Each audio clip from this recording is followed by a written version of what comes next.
With the temperatures rising and the trails drying out, it's time to bust out your trail running shoes. Stay tuned for my review of the Saucony Peregrine 12s. In my mind, these are very much a Goldilocks shoe. They'll work for most people, and they're available for use on a wide range of terrains. Let's look at some of the features to understand what makes them good.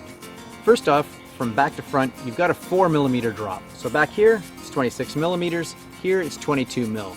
So you've got a fairly low to the ground shoe with a good amount of cushioning. Now I have noticed this cushioning is a little firmer than other shoes, so you won't get quite as soft a ride, but that means the foam will last a long time. Looking at the bottom of the shoes, you've got this good lug pattern, and they're 5mm depth lugs, which means they'll be well suited for different kinds of mud conditions.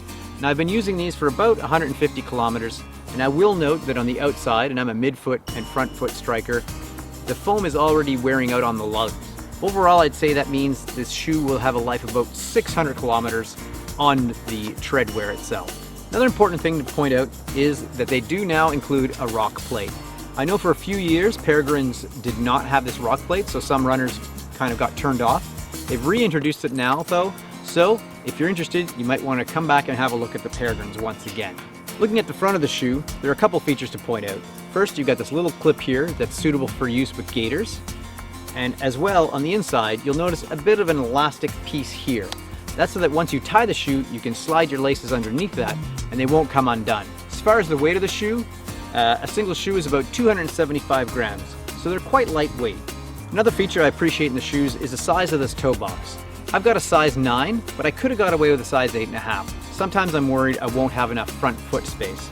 But with this toe box, my toes are able to splay out and keep me comfortable on the trails. Another reason they feel good on the trail is they're quite flexible, so you can navigate around all sorts of rocks, roots, and other things. Looking around the shoe, you'll notice there's some overlays all the way around with a bit of firm plastic. And that's kept them looking quite new, even though I put on some kilometers here, and hasn't worn out yet. However, the materials are thin enough that the shoe drains quite well, and you'll see sort of in this area, water can drain out.